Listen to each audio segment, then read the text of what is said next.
Gordon was cross. "Why should Henry have a new shape?" he grumbled. "A shape good enough for me is good enough for him. He goes gallivanting off, leaving us to do his work, and comes back saying how happy he feels. It's disgraceful. And there's another thing. Henry whistles too much. No respectable engine ever whistles loudly at stations. It isn't wrong, but we just don't do it." Poor Henry didn't feel happy anymore. "Never mind," whispered Percy. "I'm glad you're home again. I like your whistling." "Goodbye, Henry," called Gordon. "We're glad to have you with us again, but remember what I said." Later, Henry stopped at Edward's station. "Hello, Henry," said Edward. "You look splendid. I was pleased to hear your happy whistle yesterday." "Thank you, Edward," smiled Henry. "Shh! Can you hear something?" "It sounds like Gordon," said Edward, "and it ought to be Gordon. But Gordon never whistled like that." It was Gordon. He came rushing down the hill at a tremendous rate. He didn't look at Henry, and he didn't look at Edward. He screamed straight through the station and disappeared. "Well," said Edward. "It isn't wrong," chuckled Henry, "but we just don't do it." And he told Edward what Gordon had said.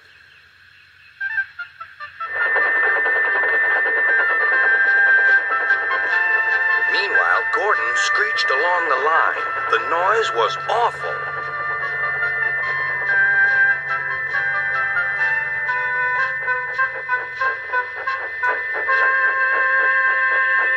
At the station, everyone covered their ears. Sir Topham Hatt covered his ears, too. "Take him away," he bellowed, "and stop that noise."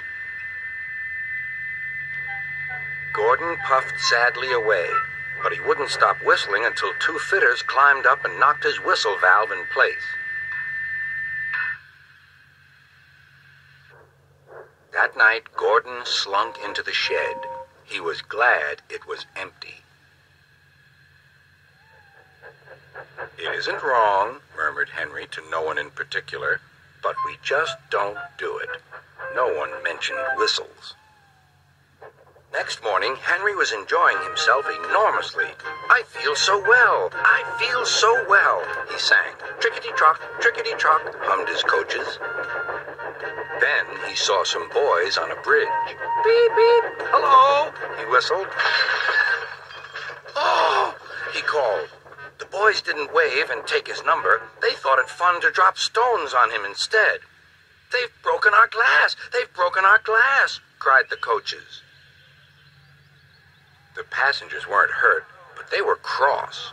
"Call the police." "No," said the driver. "Leave it to Henry and me." "What will you do?" they asked. "Can you keep a secret?" "Yes, yes." "Well then," said the driver, "Henry is going to sneeze at those boys."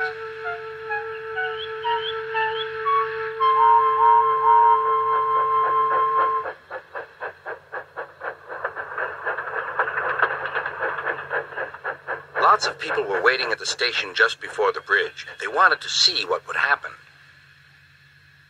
"Henry has plenty of ashes," said the driver. "Please keep all windows shut till we've passed the bridge. Henry's as excited as we are, aren't you, old fellow?" Henry felt more stuffed up than excited. Soon they could see the boys, and they all had stones.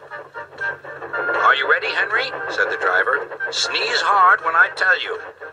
"Now," he said. Achoo!